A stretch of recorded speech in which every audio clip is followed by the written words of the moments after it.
Hi ළමයි හැමෝටම සුබ දවසක්. මම පොඩි වීඩියෝ එකක් ගෙනාවේ අද නම් පොඩි දෙයක් කියන්නම්. පොඩි දෙයක් වුණත් ඔයාලට වැදගත් වෙන දෙයක්.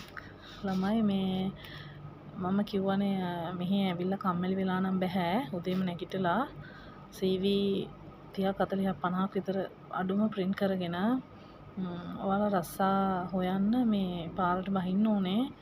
බැලලා මේ මම නම් ඇත්තටම හස්බන්ඩ් එක්ක ඇවිදලා හම්බෙන හැම කැෆටේරියා එකක්ම රෙස්ටෝරන්ට් එකක්ම ෂොප් එකක්ම හැම පොඩි කඩයක්ම පවා මගේ ඇරියේ නැහැ. හැම එකකින්ම ගිහින් ඇහුවා මේකේ වේකන්සි තියෙනවද?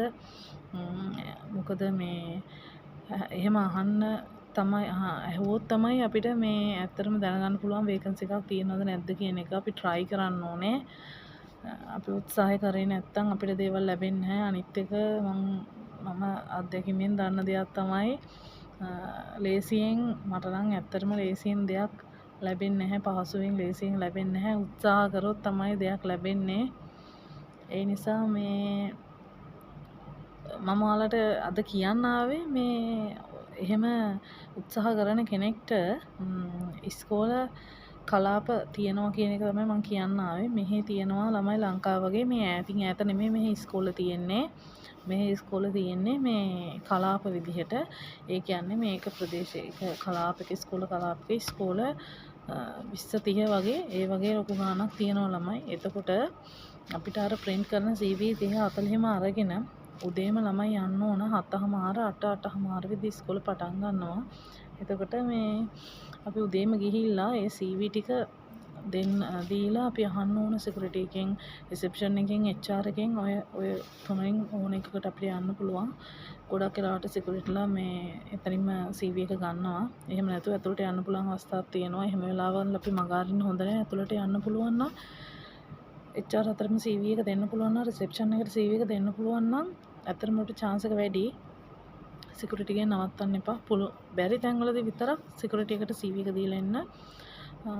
හැමෝගෙන්ම අහලා අනිවාර්යෙන් CV එක දෙන්න. එතකොට මේ ඉස්කෝල කලාප මග අරින්න එපා. ඔයාලා රස්සා හොයන කට්ටිය නම් රස්සාවේ තරාතිරම වැටුප බලබල ඉන්න එපා. ආව පළවෙනි කෙනෙක් කියන්නේ ඉස්සලාම UAE වලට ආපු කෙනෙක් නම් එහෙම බලබල ඉන්න එපා. අපිට හොඳ අවස්ථාවක් ඉස්කෝල. ඒ හින්දා මේ හැබැයි මේ ඔයාලා ලොකු රස්සාව හොයනවා නම් ලොකු පඩියක් බලාපොරොත්තු වෙනවා නම් ළමයි මේ ඔයාලා ඇත්තටම ලොකු පඩියක් බලාපොරොත්තු වෙනවා නම් ලොකු පොසිෂන් එකක් බලාපොරොත්තු වෙනවා නම් එහෙමයට මම දන්නේ ඉස්කෝලේ ඇත්තටම යාළුවා කැමති වෙද නැද්ද කියන එක. හැබැයි මුලින්ම මේ රටට ඇවිල්ලා කෙනෙක් ගොඩනගෙන්න බිඳුවේ ඉඳන් ගොඩනගෙන්න බලාපොරොත්තු වෙන කෙනෙක්ට ඉස්කෝලේ ජොබ් එකක් ඇත්තටම ගොඩක් වටිනවා. මොකද ඉස්කෝලෙන් පස්සේ වෙලාවේ අපිට මේ අමතර වැඩක් කරගන්න පුළුවන්. අපේ ඕන් බිස්නස් එකක් අපිට වෙන හැකියාවල් තියෙනවා නම් කේක් හදන්න, නිර්මාණ කරන්න, ඒ වගේ දේවල් වුණත් අපිට අමතරව ඒ වෙලාවේ කරගන්න පුළුවන් ඉස්කෝලෙන් පස්සේ. එතකොට ඇත්තටම මම වැඩ කරන ඉස්කෝලේක මට නම් ඇත්තටම මේක ලොකු හයියක්. මේ ඇත්තටම මට ලොකු අවස්ථාවක් ඉස්කෝලේ වැඩ කරන එක. මට එතකොට මම දන්න අනිත් දේවල් මට ඉස්කෝලේ වලින් අමතරව මට කරගන්න පුළුවන්. එතකොට ළමයි මේ අනිත් දේ තමයි මේ ඉස්කෝලේක සාමාන්‍යයෙන් වැටුප පටන් ගන්නේ ඩිරාම් 1000 1200 1500 400 800 ඔය වගේ ගණන් තියෙන ඉස්කෝල තියෙනවා. එකින් එකට වෙනස් ඉස්කෝල වල වැටුප. අනිත් එක තමයි ඩිරාම් 1000 දෙන මේ ඉස්කෝල වැටුප ඩිරාම් 1000 දෙන ඉස්කෝලේට සමහර වෙලාවට එකමඩේෂන් ඉන්න තැනක් දෙන්න පුළුවන්. එතකොට වැටුප ඩිරාම් 1500 දෙන ඉස්කෝලවල ඉන්න තැනක් නොදෙන්න පුළුවන්. එහෙම එකින් එකට එක වෙනස්කම් තියෙනවා.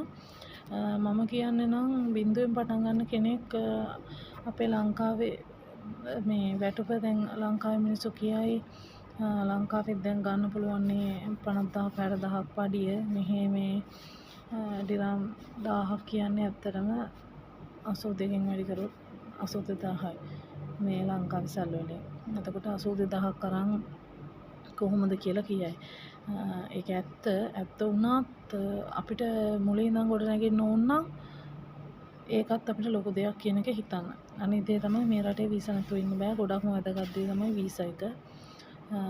පඩි අඩු වුණොත් වීසා එක දෙනවා කම්පැනි එකෙන්, ස්කූලෙන් වීසා එක දෙනවා. අපිට ලක්ෂ 7-8ක් වෙනම පුද්ගලිකව දීලා වීසා ගහගන්න බෑ ළමයි. එහෙම ගහගන්න පුළුවන් කෙනෙක්ට ඒක ප්‍රශ්නයක් නෙමෙයි. එහෙම ගහගන්න බැරි හින්දා අපි ප්‍රධානව හිතන්න ඕනේ අපේ විසිට් එක ඉවර වෙන්න කලින් අපි වීසා එක ගහගන්න ඕනේ. එතකොට පඩිය ගැන නෙමෙයි එකට හිතන්න ඕනේ. අපි ඒ අනිත් දේවල් ගැන හිතලා මේ ඇත්තටම තීරණය ගන්න ඕනේ මේ අනිත් දේවල් ගැනත් හිතලා පඩිය ගැන විතරක් නෙමෙයි. ඒ හින්දා මේ මම නම් කියන්නේ ඉස්කෝලේ ලොකු අවස්ථාවක් ඔයාලා හැමෝටම try කරලා බලන්න. මම හැමෝටම සුබ පතනවා. ඔයාලා හැමෝටම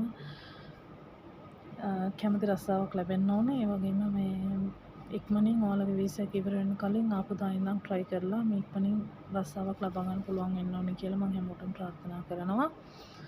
එහෙනම් මේ මං කියපු ටිකත් ඔයාලට ගොඩක් වැදගත් වෙයි කියලා මට හිතෙනවා. කවුරු හරිම කෙනෙක් මම මේ කියන දේවල් වලින් වචනයක් හරි ඒගොල්ලන්ගේ ජීවිතේට උදව්වක් වෙනවා නම් ඇත්තට මේක තමයි අපිට ඕනේ. ඒක තමයි මේ මම බලාපොරොත්තු වෙන්නේ. මගේ අත්දැකීම ඔයාලත් එක්ක බෙදාගන්නේ මම ඒකයි. නොදන්න දේවල් අපි කියන වචනකින් හරි ඔයාලා ඉගෙන ගන්නවා නම් මේ රට ගැන, මොකද ඔයාලා ලංකාවේ ඉන්න මිනිස්සු වෙන්න පුළුවන්, අපි මේ රටට ඇවිත් ඉන්න මිනිස්සු. එතකොට අපි අත්දකින ඇහෙන් දකින අත්විඳින දේවල් අපි කියනකොට ඔයාලා ඒ දේවල් වලින් ඔහේ ඉඳන් මොකක් හරිම දෙයක් ගන්නවා නම් ඒක තමයි අපිට තියෙන මේ අපි බලාපොරොත්තු වෙන දේ. ඒක තමයි අපිට තියෙන හයිය. එතකොට හැමෝගෙම මම කාරුණිකව ඉල්ලා හිටනවා මේ පුළුවන් නම් මගේ channel එක subscribe කරන්න. මම දන්න හැමදේම මම ඉදිරියට ගේන්න බලාපොරොත්තු වෙනවා ටික ටික. එහෙනම් හැමෝටම සුබ දවසක්.